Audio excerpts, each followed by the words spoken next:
The Kennedy Space Center in Florida, where that Dragon spacecraft sitting on top of a SpaceX Falcon 9 rocket will launch Crew 7 to the International Space Station. You can see Jasmine Mogbelli there with her visor down. And the suit inflated, right? Exactly, yeah. So she is in the midst of her pressure check and looks to me like everything is going well. But of course, we want to make sure that those suits have good integrity in the event that we would ever have to use them on board the vehicle. There's Andy Mogensen sitting to her right. His visor's still up, so it looks like perhaps his test has not been initiated yet. And I believe they do perform these one at a time. So Andy has a few minutes there just to kind of relax. You can see the Danish flag on the left of Andy's suit because he is a European Space Agency astronaut, and he is from Denmark. And now you're looking at mission specialist Satoshi Furukawa giving us a big wave and a big smile and the thumbs up. Last but not least, mission specialist Konstantin Borisov was selected to be a cosmonaut in 2018, and this will be his first trip to space along with Jasmine.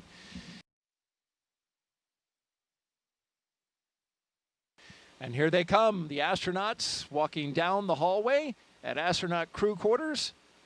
3 astronauts, 1 cosmonaut of Crew 7 waving as they go by into the elevator, headed down to the first floor. Behind them, Joe Akaba, I believe that's Norm Knight with the Flight Operations Directorate. It is. Core on countdown, crew walkout and suit up room departure is in progress on schedule. It's impossible to not smile when you're watching them walk out with those smiles on their faces, isn't it? It's contagious. And here they come, Crew 7, taking their first steps outside before their journey to space. Again, look at those genuine smiles. You really can't hide the excitement. From left to right, we have Konstantin Borisov, Andreas Mogensen, Jasmine Mogbelli, and Satoshi Furukawa.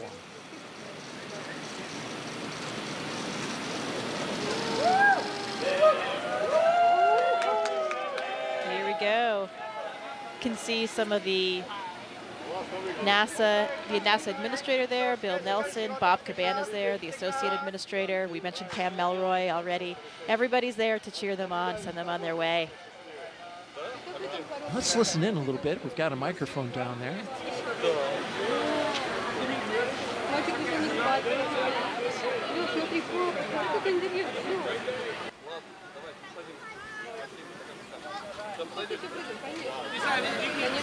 Red right here. Red right here. You see I did. He said, "We see us, we'll see you." Yeah, I did catch what he said at the end there.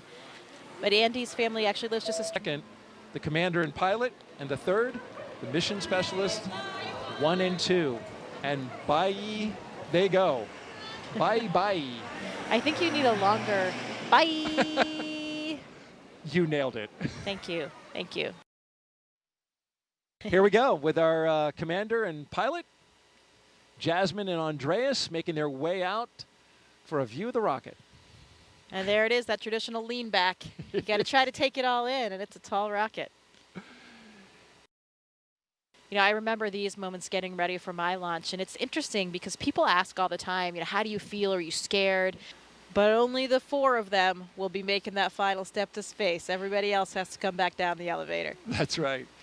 And there's Jasmine Mogbelli, the commander, and Andreas Mogensen, our pilot, making their way across the crew access arm into the White Room, where they'll get into the spacecraft. But first, Core on countdown. Crew have arrived at the White Room and are preparing for ingress. We are on schedule.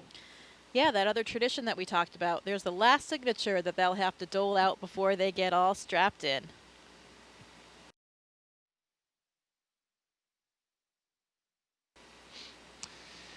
There go our pilot and commander carefully getting in. They don't want to mess up that seal, so you'll see him take a lot of time to crawl over that entryway.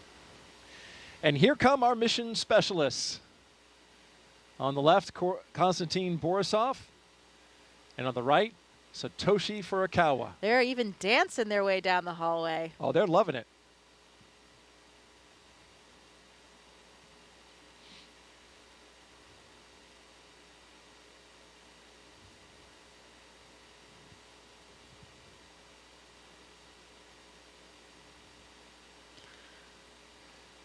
Oh, another tradition. A lot of times our astronauts and Constantine here, you can see taking the name tags of some of their ground support personnel, and they'll be flying those to space with them.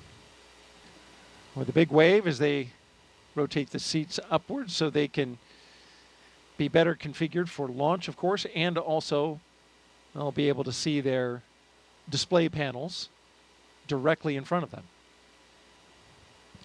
Yeah, the main reason why we want to launch and land in that position is for the G forces, the gravitational forces that we experience.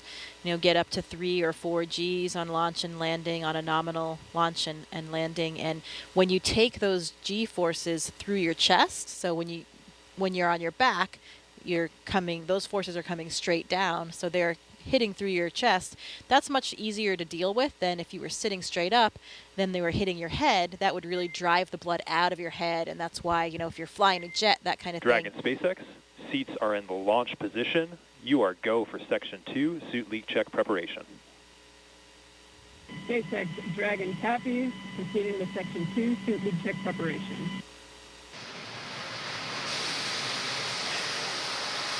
T-minus 15. T-minus 10, 9, 8, 7, 6, 5, 4, 3, 2, 1. Engine full power, and liftoff. Go Falcon, go Dragon, go Crew 7. Endurance ascends, an international crew Copy, 1 destined Alpha. for the International Space Station. Stage 1 That's propulsion is 1.7 nominal. million. Good cause from the propulsion officers here. Propulsion's nominal. 1.7 million pounds of thrust on Falcon 9, taking Crew 7 to the International Space Station, now traveling almost 300 miles per hour.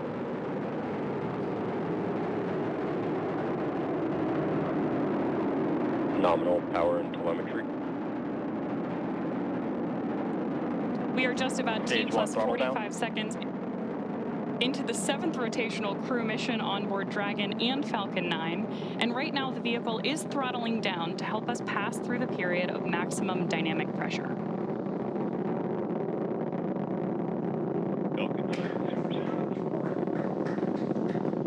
There's the call out that Crew 7 is now moving faster than the speed of sound. Max Q. Stage 1 throttle up. Confirmation we have moved through max Q and are throttling back up.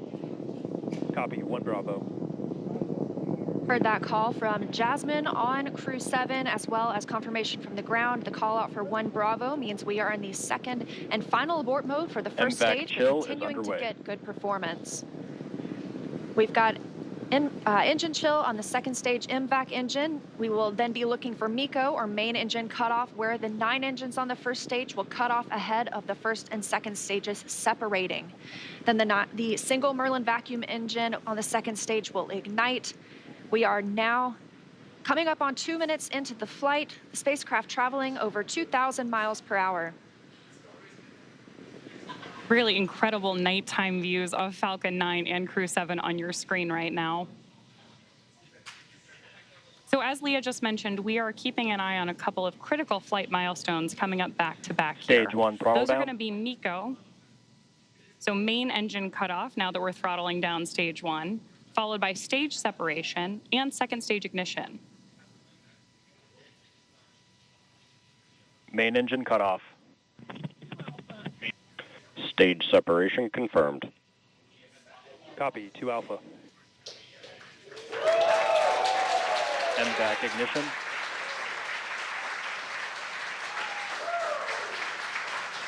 So there you heard and saw MECO, stage sep, and hopefully you heard Jasmine call out for the 2 Alpha abort mode just before 2nd stage ignition. And of course, this is the 2nd stage, powering Dragon on its flight, now traveling almost 4,000 miles per hour. Over 3 minutes since launch, the 2nd stage will continue to power the spacecraft. And our first look at the crew inside.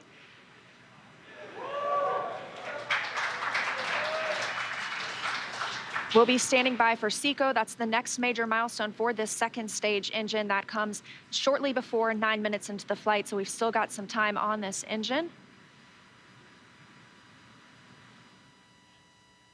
So right now, while Crew 7 makes its way to orbit, our first stage booster is making its way back to land. So you may hear the callouts here on the net shortly that we are in the middle of our boost back burn. Dragon SpaceX launch Awesome to system hear. disarmed.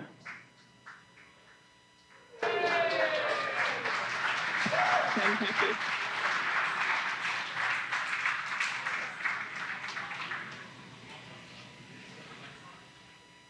That's the first look at the crew, now in microgravity, confirmation of a good Earth orbit insertion. We are now coming up on 10 minutes into the flight. Of course, we saw second stage engine cutoff, and you're actually getting a look at their zero-G indicator there. We'll stand by for them to tell us a little bit more about that shortly, but we are also standing by for second stage separation from Dragon. Acquisition of signal, Newfoundland. So as Leah mentioned, right now, Dragon and Stage 2 are still attached. Great views of that zero-G indicator there. And what we're doing right now is basically letting any residual dynamics of the vehicle settle out prior to separation.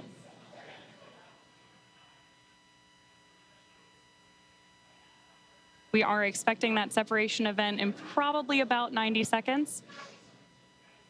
Crew looks like they're having a great time up in space, too. And as we stand by for that separation, shortly thereafter, we'll be looking for the nose cone to begin deploying. That command will be sent, and we'll see it open shortly after.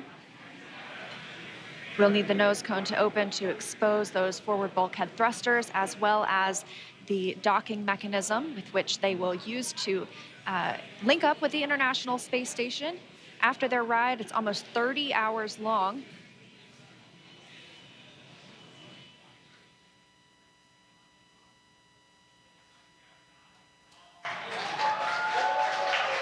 Dragon separation confirmed. Crew 7, on behalf of the Falcon team, I'd like to welcome you to orbit, and we hope you enjoyed the ride on Falcon 9. Space travel is difficult, even though you make it look easy, so thank you for trusting us to get you up there. It's not a bad way to spend a day in the office. Stand by for words from the launch director. Hello, Crew 7. This is Launch Director here on Countdown. On behalf of the entire SpaceX Launch and Recovery team, I'm honored to welcome Dragon's first ever all-international crew to orbit. Счастливого пути.